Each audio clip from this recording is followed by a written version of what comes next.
Hello, this is Dr. Grande. Today I will analyze the case of Prince Harry and Meghan Markle touring Los Angeles during the wildfires. First, I'll look at the background of the wildfires and of Meghan Markle, move to the timeline of the incident, then offer my analysis.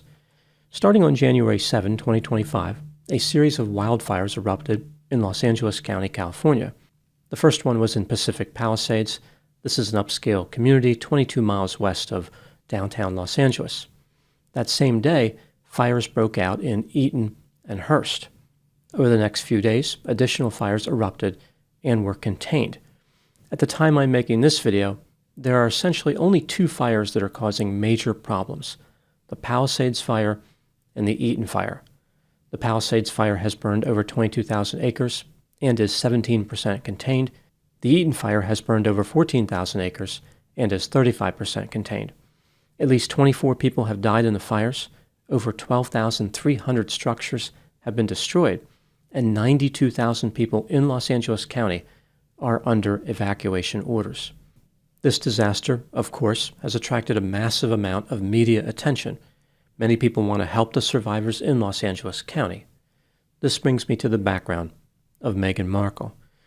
In May 2018, an American actress named Meghan Markle married Prince Harry, who is the younger son of King Charles III and Diana, Princess of Wales. By marrying Prince Harry, Meghan became the Duchess of Sussex. Even though Harry is a prince, Meghan is not referred to as Princess Meghan because that title is usually reserved for someone born into the royal family. I realize the media referred to Meghan as Princess Meghan, but that is not accurate. In January 2020, Harry and Meghan announced that they were going to step back as senior members of the royal family. Ultimately, they moved to California and made their home in a mansion in Montecito, 91 miles west of Los Angeles.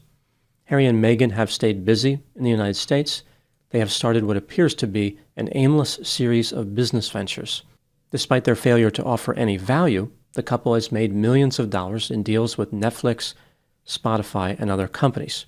In addition to money-making projects, the couple launched a confusing and self-aggrandizing campaign to convince people that they were victims of terrible wrongdoing. The couple claims to have suffered at the hands of the British royal family and the British press. Complaining about alleged wrongdoings is an important part of their brand. With their many endeavors, Harry and Meghan have had success in attracting a wide audience, but not in gaining the approval of that audience.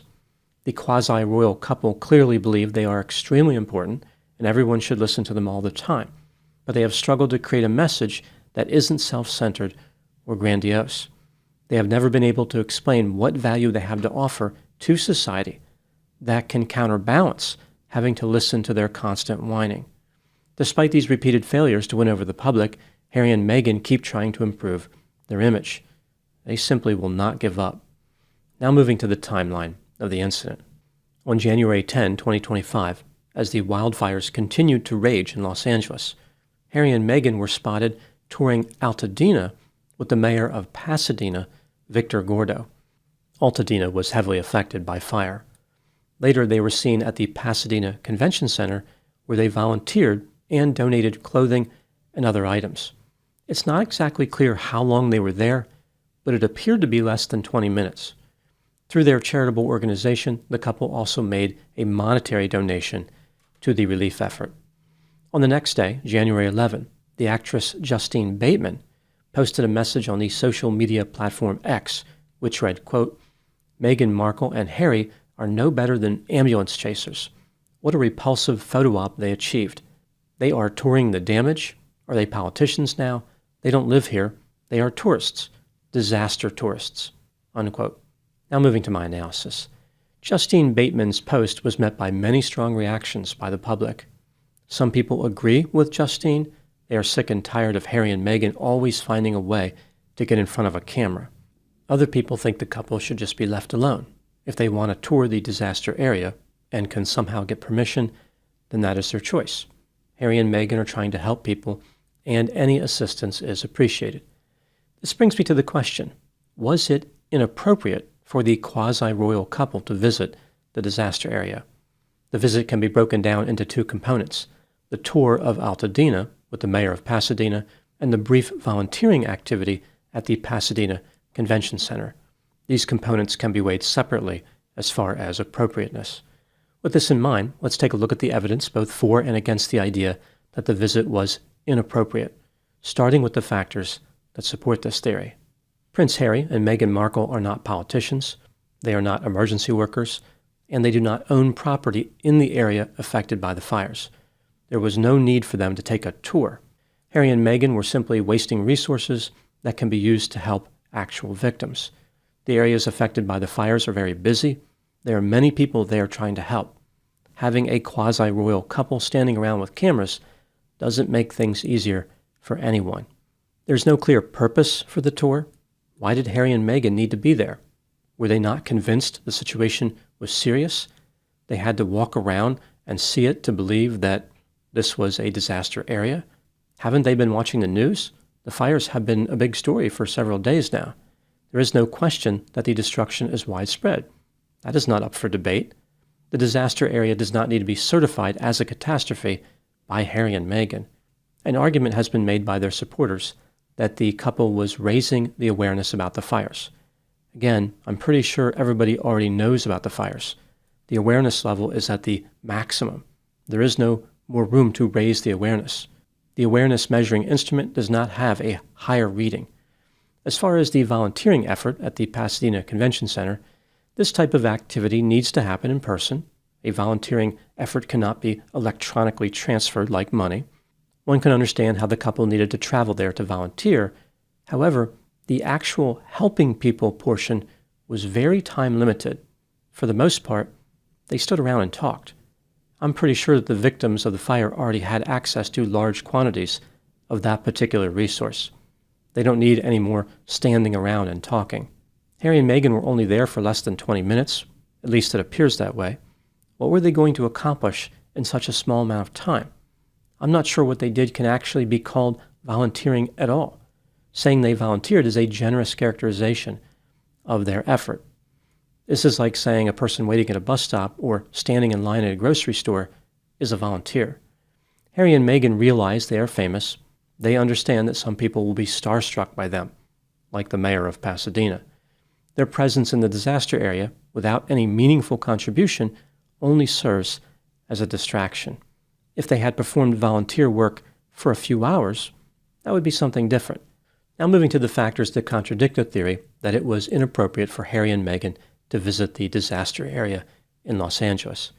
Meghan is originally from Los Angeles. It makes sense that she would feel a special connection to the people there and want to help. As I mentioned, volunteering is something that needs to be done in person. Maybe Harry and Meghan traveled to the Pasadena Convention Center with the intent of volunteering, only to realize their skills were not useful, something the rest of the world realized many years earlier. Due to the quasi-royal status of the couple, visiting with victims and first responders may be encouraging, like they are helping to keep morale elevated. Some people actually like Harry and Meghan and would look forward to meeting them. When considering all the evidence in this case, do I think it was inappropriate for Harry and Meghan to visit the disaster area in Los Angeles? Yes. In my opinion, their behavior was inappropriate. Touring the area and volunteering for a few minutes were not necessary and only served as a distraction. It seemed as though their behavior was more about self-promotion than actually making a difference in the lives of victims. I can appreciate how Harry and Meghan may have been trying to help, which is a noble effort. Furthermore, it is not always easy to be of assistance in situations like this. The scene is chaotic, circumstances are changing quickly. Maybe they didn't know what to do. People should not be discouraged from trying to offer assistance. At the same time, Harry and Meghan knew that showing up would drain resources and waste the time of people who are trying to support the victims. Their own sense of grandiosity led them to believe that interjecting themselves into a situation is always the solution. Specifically looking at Meghan, this isn't the first time that she arrived at a tragic scene without any clear purpose. In May 2022, Meghan traveled to Uvalde, Texas after the mass shooting and decided to hang around. She claimed that she was there in her personal capacity as a mother. Full-time active members of the British royal family, a group that Meghan doesn't belong to anymore, do not immediately respond to disasters because they know their presence can serve as a distraction. How is it possible that Meghan did not know this? Maybe she did know, but she did not care. Meghan's behavior during the Los Angeles wildfires is just one element in a larger pattern of behavior. Here is what I think happened with Meghan Markle. This is just a theory, my opinion. When Meghan met Prince Harry, she saw an opportunity to be a member of the British royal family. This is like a dream come true.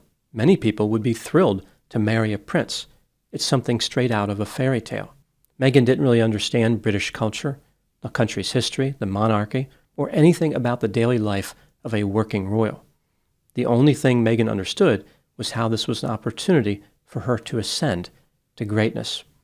After the wedding, it didn't take long for Meghan to become displeased with her circumstances. Life as a royal wasn't what she expected. She was not getting the attention that she deserved. For one thing, she could never be called Princess Meghan. Prince Harry may have had some misgivings about the royal family as well. Meghan was able to turn his sparks of discontentment into flames of rebellion.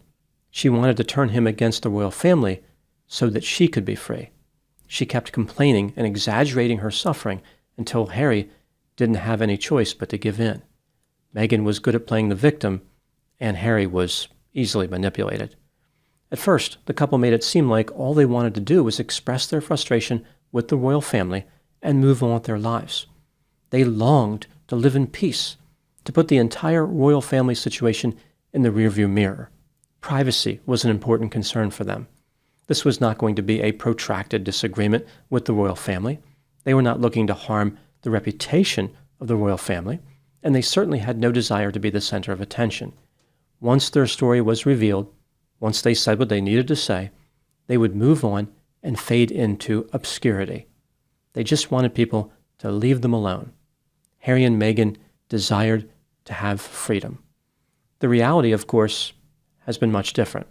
The couple has never stopped complaining and is constantly seeking attention. All they do is seek attention. It is the only skill they possess. Harry and Meghan have been trying to build a brand. Essentially, it is a new monarchy. Meghan will be the first American royal. She can finally be a princess, or maybe even a queen. I find it curious that she was offended by the British royal family, yet desperately hangs on to the Duchess of Sussex title. Meghan Markle is looking to gain everything. She wants to be a royal in Britain and in America. There is no interest in all the work associated with being a royal, just the title and the glory. The problem for Meghan is that she does not appreciate how there is no demand for an American royal. She is once again trying to sell something that no one is interested in buying. Now moving to my final thoughts. As I mentioned, the behavior of Harry and Meghan is polarizing. There are people who love them and people who are not impressed. My guess is that when the couple sees positive media coverage, they are pleased. And when they see negative coverage, it only reinforces their belief that they are persecuted. In a way, this might be the best thing that could have happened to the couple. It's hard to imagine a time when Harry and Meghan will not have all the media coverage they can handle. This fits in perfectly with their plan. The fire of their notoriety may never be extinguished, like a stubborn wildfire which is spread by the winds of undeserved attention. Those are my thoughts on the behavior of Harry and Meghan. Thank you so much for watching. I'll talk to you soon. The situation that Harry and Meghan find themselves in is familiar in one sense. I mean, clearly they are an unusual couple. They are in unusual circumstances. But there is something that they share with other celebrities who have struggled to build an image. If a celebrity is loved, then that's good. But if a celebrity is hated, that is kind of good for them too. In a sense, the area that Harry and Meghan want to avoid is being irrelevant. And that's in the middle of the scale. Toward the ends of the scale, things are good for them. If they're really, really loved, or if they're really, really hated, then people are paying attention to them. They only want to remain relevant, and it doesn't seem like they care how they do it. It can be through positive attention or negative attention. They have been masters at gaining negative attention, so I guess things are working out okay for them.